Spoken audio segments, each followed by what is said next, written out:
Hello again, welcome to the Daily Templar Report. It's myself, Jim Dowson, your guest presenter. How are you today, each and every one of you?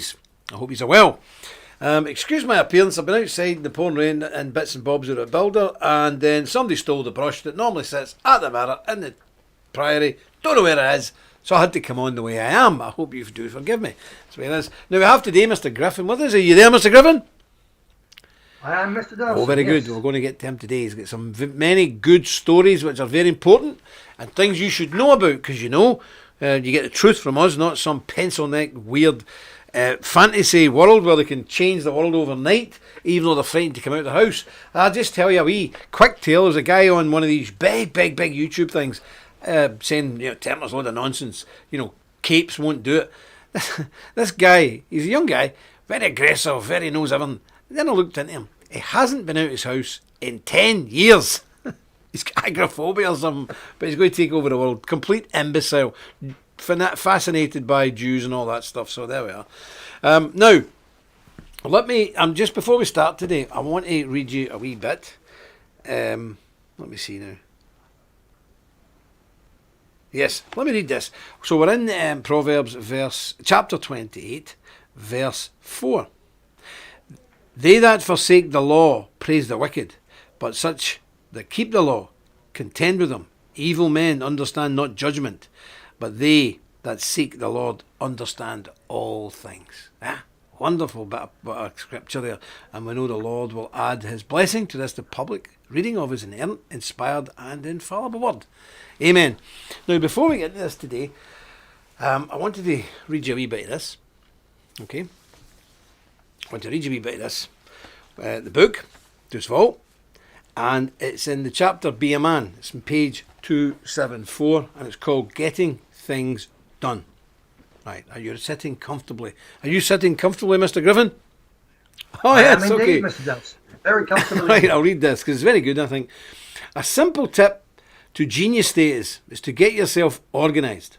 Never wander through the day without written objectives. Forget electronic reminders on your devices. Get a diary. When you wake up and sit eating breakfast, open your diary and set out a simple what needs done list. Start by transferring anything left over from the previous day and get that done first. This is the secret that turns any normal guy into an unbeatable machine who can outthink, outfox, outwork and outperform 99.5% of all other men. This sounds incredible because it's so simple, but it is true. All winners know this trick, so now you need to do it. Keep away from time thieves, the kind of person who talks but never does, or endlessly comes up with half-baked ideas. I've already told you to send him away to produce a proper and realistic business plan, but I need to reinforce this point. If he cannot do so, he's no more than a time thief. A time thief. Time is the most important, precious and irreplaceable commodity on the planet, and in your short life, so you should despise such people. Never deal in daydreams. Only spend time on things that are fully worked out. We'll end there. And it's very true. An old guy taught me that, who introduced Tupperware, the plastic products from America to Britain. He was a genius. And he said the big thing that will make you better than anybody else is to be organised and get rid of people who do nothing, who just talk. Get rid of them. Send them away to plan something. If they cannot put a plan together, there's not a chance they're ever going to do it. So please remember that. God bless. And if you haven't got the book, get it. It's there should be links going up anyway. Right, Mr. Griffin, what do you want to speak to today, sir?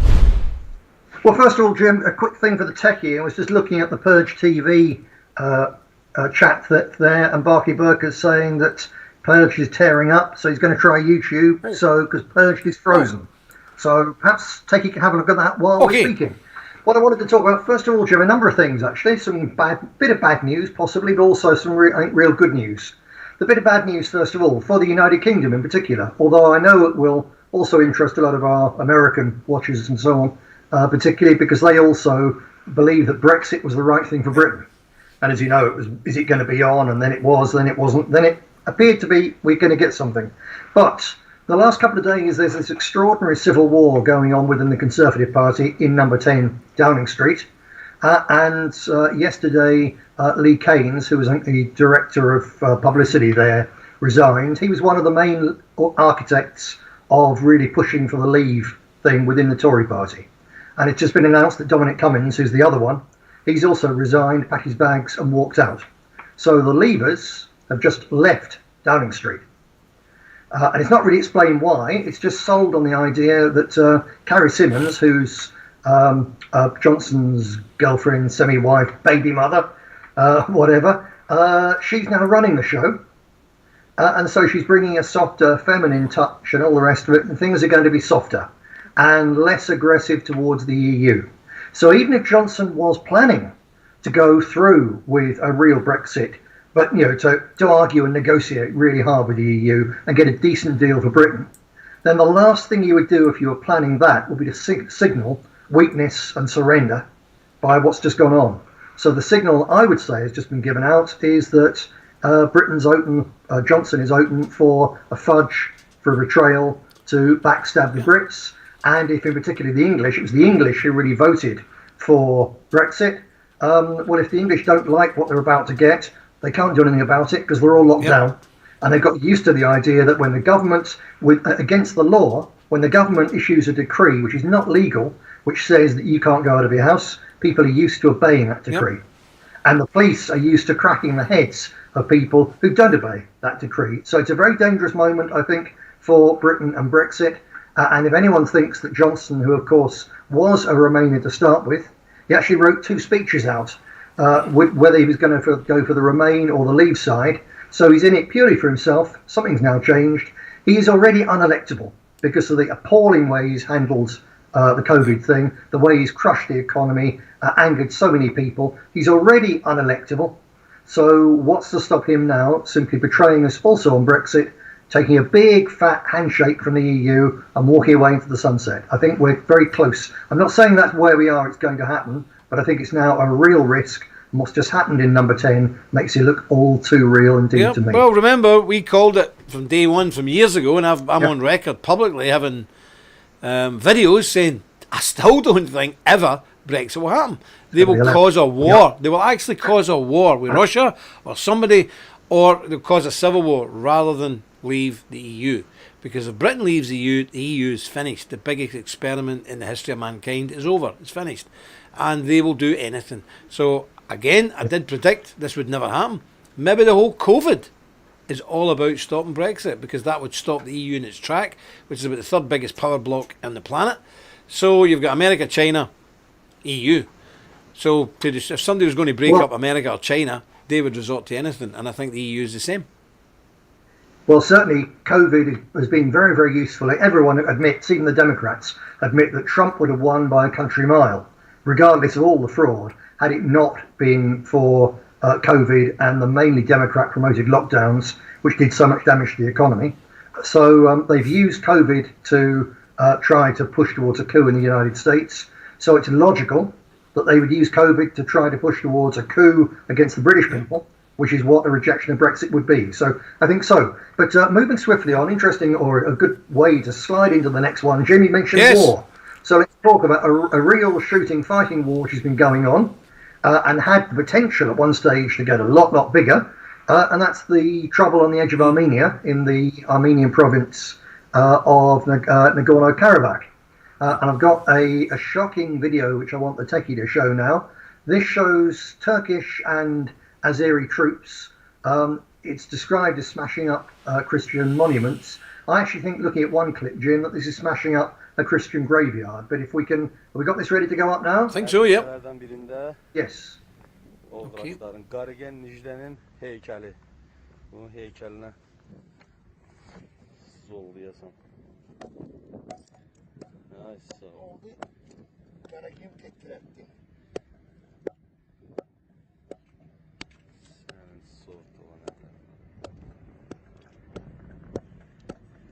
Hemen o daşı, hemen o daşı.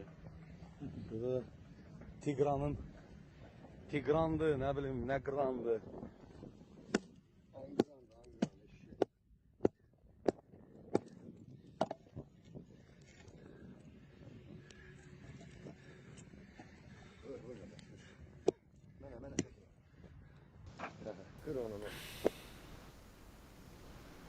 So, pretty grim stuff, and it took me back, Jim, to what we saw when we were in occupied Kosovo with the Serbian Christians still there. That every single Christian graveyard that we passed had been destroyed, and I've seen the same also in Cyprus. I went on an undercover, basically fact finding tour while I was an MEP to see Christian churches desecrated and destroyed in Turkish occupied Cyprus. So we've seen it before, and we see it going on there. It's shocking stuff, isn't it? You know, this is the problem with these people, and of course they wouldn't have. They've not sort of won the war, but it was being called off because they were very strong. And why were they very strong? Because Israel has provided state-of-the-art weapons to fight Christians. So to people who are in America, these people who are very passionate Zionists, I understand where you're coming from, because my people here in Northern Ireland, the Protestants, evangelicals in Northern Ireland are the same. They're almost obsessed by Israel, and it's all this, I stand with Israel. I just want to say today, I don't need to get into history or theology, but I'd just like to ask people who are rampant supporters of Zionism or the Jews, why? Just why? These people reject the true faith, just the same as the Muslims do, just the same as the pagans do. They utterly and absolutely despise Christ. In their so-called holy writings, they say that Christ is a liar and a deceiver, and is boiling in great vats of excrement. That's a fact. It's not my opinion. That's in their writings. Yep. They have helped the Argentinians kill hundreds of British soldiers in the Falklands War. They blew up the King David Hotel in a freedom war. When we gave them Palestine and were administering it to let them settle in, they launched a terror attack on us that killed hundreds of British civilians and troops. They have supplied hardware and airstrikes to Al Qaeda and ISIS when Christians were trying to fight for their very survival in Syria. They even had field hospitals treating jihadi fighters. And now they've supplied high-tech, sophisticated armaments to the Muslim forces, along with Turkey, to try and defeat, which they've temporarily done, the Christians of Armenia. Why? So if you're a Zionist and you support Israel, I just really want to know, why are you backing somebody who are killing our people and helping the enemies of Christ? Why? I'm fed up with it. Yeah, absolutely so. And Jimmy mentioned the King David Hotel atrocity where British soldiers were murdered by these people. Americans who are thinking, what's Jim going on about, might like to research the USS Liberty, which was an American ship which was attacked by the Zionist state with dozens of American sailors killed in the 1967-68 times. And the other thing you say there, they're as bad in their hatred as Christians as the Muslims. It's actually far worse. If you look into the Quran, and I've read it, and lots of it are truly grim, if you read it and take it literally, which not all Muslims do, but the ones who now dominate the Sunni world, Saudi Arabia and so on, the ones who pay for most of the mosques and the madrasas in Britain and in America, they take it literally. And its view of Christ is that he was a prophet. They actually do revere and honourable. Christ, yes, they revere him. But they deny his divinity. Yeah. So it's a fake religion. They deny his divinity. But at least they revere him as a prophet.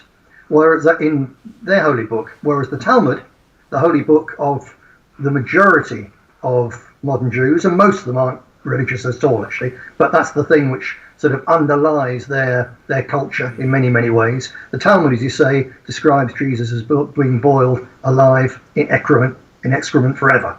So there's a huge difference between the Muslim view and the Jewish view. Quite shocking that Christians can be sucked into this thing. I can understand people being frightened to cross the Israeli lobby, the Zionist lobby, because it's immensely powerful. But to accept it and big it up voluntarily, that really is crazy. But anyway, coming back to Armenia, because you say the Armenian army, such as was put into the war there, was defeated. It's really the separatists, the people in their own part, more or less surrounded by the Azeris. They're the ones who've been defeated because the pro-Western Soros-installed president of Armenia refused really to lift a hand to help them. That's why they've been defeated. So the good news is that there have been some very serious riots in the capital, Erevan, that this traitor president is now in hiding, that the Soros office complex in the capital of Armenia has been ransacked by angry mobs. And although the Armenians have lost the war is now frozen over because the Russians have rushed in more than 2,000 very heavily armed, very experienced peacekeepers. And Putin's read the riot act to Erdogan that the Turks have got to stop this nonsense. So it's now frozen. The Russians have now taken control of all the key crossing points and so on. They say they're going to be there for 5 years, and that while there may still be some isolated incidents, the same as you get in Syria, now effectively the Russians have moved in defense of Christians, and they've stopped the conflict. And the Western deep state traitors who allowed this disaster to the decent Christians of that part of the world, they are now basically on the run. So you remember, Jim, I've quite often talked about the law of unintended consequences, and how when people do bad things, to others, it often bounces back on them. And this is the case here with the Washington deep state, because a few years ago, one of the coloured revolutions they had was in Armenia, to take Armenia away from really its natural position, which is as an ally of Russia, because they're more or less next door neighbours. And the Black Sea, it's not a Russian sea or a British sea. It's either going to be a Turkish lake or a Russian lake. So obviously, as Christians and traditionalists, our position is it's better it's a Russian lake than a Turkish lake. I wouldn't want to see a Russian lake off the coast of East Anglia. That should be a British lake. I wouldn't want to see a Russian or a Chinese or a British lake in the Gulf of Mexico. That should be an American lake.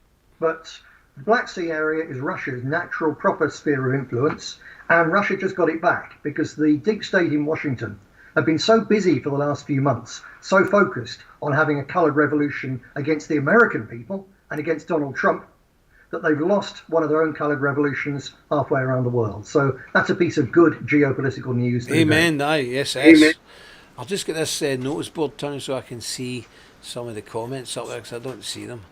Oh, aye. No, I think it's very good. And hold on, I just see something that's a sublime braid in the. Is the Bible of John Nelson Darby? Where did that go?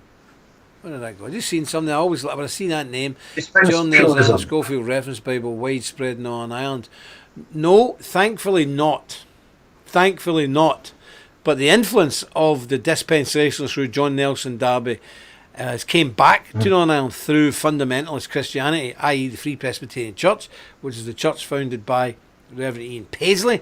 A lot of them would be dispensationalists, and all the American-led Pentecostals, so the AOG, Assemblies of God, the Elam Pentecostal, all of these people are dispensationalists, believing all this rapture stuff through John Nelson Darby. But generally, no, we reject it completely, and it hasn't got as big influence as it got everywhere else. Sorry, Nick, I just had to get that. Yes, that's a very interesting, obscure but interesting question. So, how are we doing for time? We've got 10 minutes. We've got 10 minutes, so perhaps then I'll skip. I've got a piece about Build Back Better and where this comes from, but I think I'll skip that because it won't date for a few days. So let's do that sometime next week and move on to the question of America again and the Trump-Biden thing that's going on. And I was very interested yesterday, and my wife noticed it as well, that the mass media, the TV news, and even the papers as well, which in Britain, as you know, Jim, for the last week have been just wall to wall with Biden triumphalism and Donald Trump's, going to go, he's the last man who knows it, etc., etc. All that suddenly stopped. Yeah. Oof. Just radio silence. So I thought, what's going on here? And being a suspicious and experienced character in this, I thought I'll do a bit of digging, because there's no point looking at our media. And for that matter, there's no point really looking at the US-controlled media as well, because they're simply not going to tell you why this change has happened. And doing a bit of digging, I found it's actually very clear. It's a court case in Pennsylvania. I don't know if you heard about this, but or rather a court judgment. So a court yesterday in Pennsylvania declared that Pennsylvania had to stop counting and segregate the votes which came in after the deadline. So these are the votes which Antifa and Joe Biden and all the rest of them are saying must be counted. And a court has said, no, they must not. Stop this. So they've thrown out about 10,000 votes. Now, given that Joe Biden has had a lead of about 50,000, that alone doesn't change things. But it quite possibly brings it down to within the percentage whereby there has to be an automatic recount. And in any case, it sets a precedent here that courts are prepared to stand up to this Democrat coup and say, no, what you're doing here is wrong, stop it. And given that there's a number of other court cases now going on and more coming, not just in Pennsylvania, in other places as well, and even in Pennsylvania, that's only the first part. Those ballots were particularly gruesome, particularly obviously inadmissible. But there's plenty of fake ones. There's ballots where they've been mailed in and all the signatures are the same, or they don't have signatures, or etc., etc. So what we're looking at here is a serious possibility that, especially if it goes to a recount, that every vote is going to be scrutinised. And at that point, you're going to see that all the statistical evidence which shows that there's been massive fraud, things such as the fact that the number of votes for the congressional elections at the same time, they're way below the presidential. So huge numbers of people apparently have only gone out bothered to vote for the president. So they voted Democrat for the president, but they haven't bothered to vote Democrat for the lower down, for the House. What sort of nonsense is this? It's known in America, some people, yes, they get carried away with the presidential thing, especially when there's a president, someone who's a really popular candidate, whether it's a Kennedy or an Obama or whatever. Some people then only vote for the president. Mm-hmm. But when you've got a Democrat who was extremely unpopular when he was running for the candidacy, and Harris, who only got 1% when she was running, it's absurd, the idea that there's great enthusiasm for them. So that's the sort of thing which is now going to begin to unravel. So the media silence in Britain, and actually even the media silence on this in America, is the sound of liberals and leftists going, oh yeah, oh, I'm not so happy about this. Very, very interesting indeed, and really very heartening. Yeah, I think you're right. I mean, I knew that envelope that I was using the other week, I knew this was going to happen, and I knew there would be massive fraud on a scale unimaginable. I mean, I never thought it, but I said, America effectively, politically now, has turned into a third world junta. It's quite shocking. America stands on the edge. It's either going to go forward in honesty and decency and righteousness, or it becomes a basket case, and it won't be a very good place, and it'll be horrible. That's where we are. I just see. Let me just. I see. There's quite a lot. Let me just congratulate everyone for being here, and I just want to say a special mention to Lady Matriarch. I spotted you earlier, and thank you very much for what we spoke about. God bless you. Good lady indeed. But I see quite a lot of new people coming on the page. People we don't know before. Now, I'm not picking on them, but I just want to explain the sort of general house rules with us. We are the Knights Templar Order. We're not larpers, we're not silly people. We operate all over the world. We have headquarters all over the world. Bricks and mortars, not somebody on a YouTube channel or a Facebook. We're real. We associate with and help out and serve with militias. And some of them are armed, legally. But they're recognised by the government. We're not kids. We're not some of these alternative so-called political groups. We are real men, and proper ladies. So we tend to use our own names. And that's a sure way of getting rid of the cowards, the pencil necks, and the nuisances. So we tend to use our own names. Now, if you're a law enforcement officer, policeman, or in the army, yes, we know you have to try and use a pseudonym. But you should still use part of your name. But if there's no real valid reason, and that is one or two valid reasons, that's it. There's no other reason. If you don't use your real name because you're frightened the Reds might get you, you might be targeted, that is not a valid reason. And this is not the platform for you. You'll see nearly all our people use their real names because we're grown-ups, we're God's soldiers, we're the battalions of Christ. We fear nothing on this earth other than God. So we use our own names. And if you're too chicken to use your own names, you're not good to us, because you ain't going to be good when the fight comes. Sorry, Nick, but I just want to put the house rules out there. Yes, yeah. So I just add to that, Jim, as well. If you genuinely can't use your own name, and there's other reasons. It might be a mother with kids at a school who are going to get bullied or this sort of thing. There's various reasons. But if you genuinely can't use your own name, at least use another proper name and not something absurd like Zargon of Og or whatever, which is just obviously ludicrous, and it devalues everything, not just everything that we do, devalues everything that you, whoever you are, calling yourself Argon or Zog or whatever, devalues you It's as like well. Nick, it's these names, they're putting themselves up there as big giant leaders on the internet, and you've got that utter imbecile, Sargon of Akkad.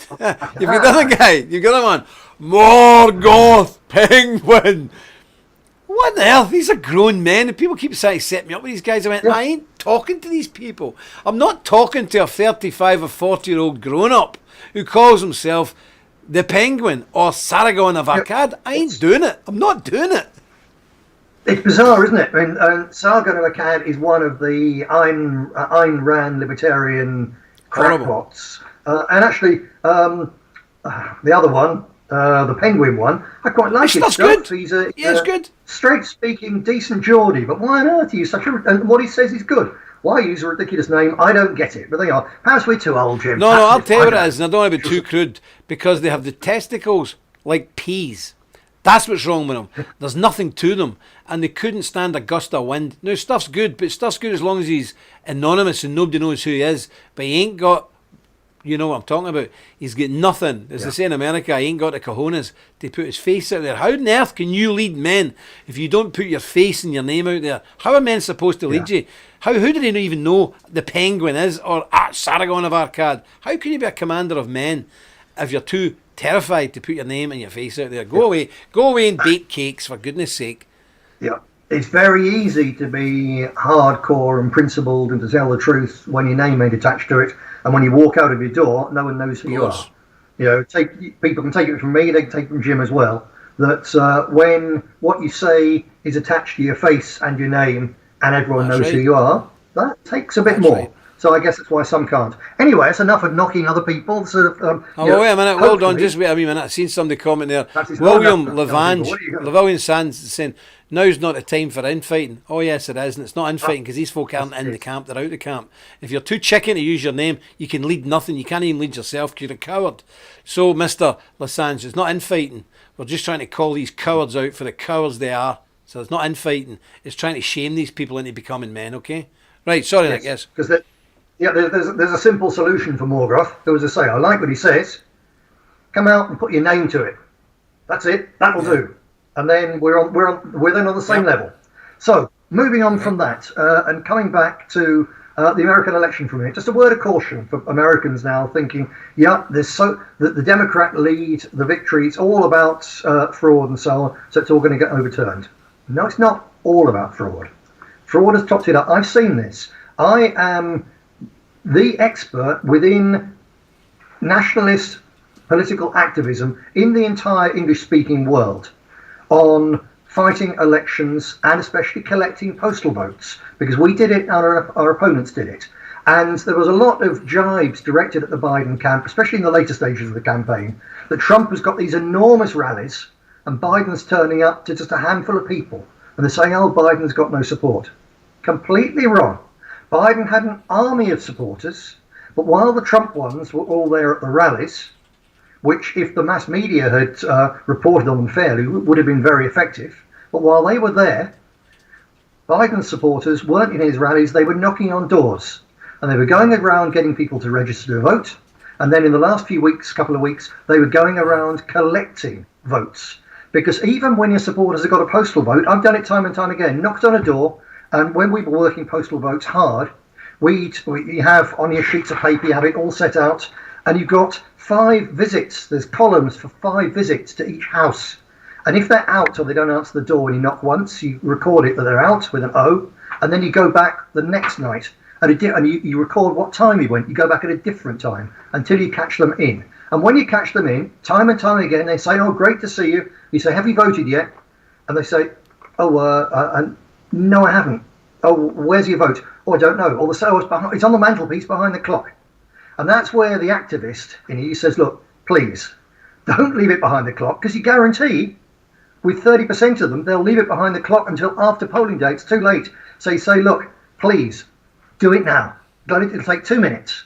And we had a really good salesman and so on who we taught all our main activists what you do to persuade that person to actually go and get the vote, fill it in there and then give it to you and you take it away. And then you've got 1 and 2 and 10. And there's 1,000 activists that night. So you just picked up an extra 5,000 votes. And what the Democrats have done, and the Labour Party did it in Britain as well, they've created a system which is almost fraudulent. But it is legitimate, because the other side could do it as well.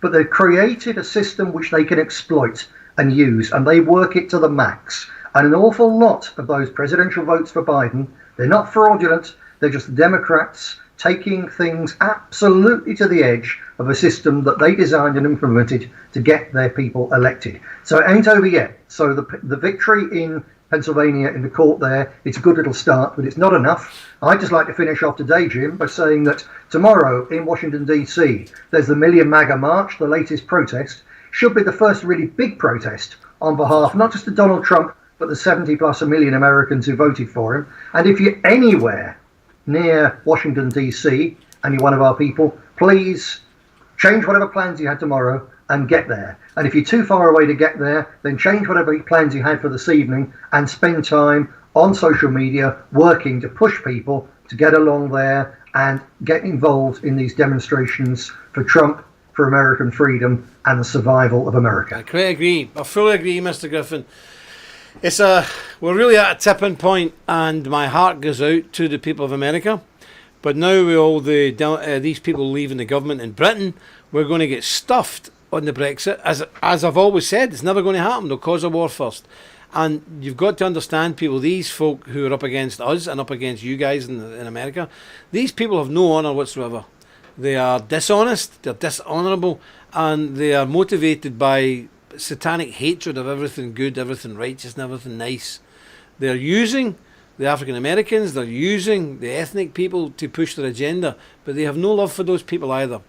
They are communists and liberals, both mixed up to the same level of madness, and they will not stop until they have utterly destroyed what our forefathers have built.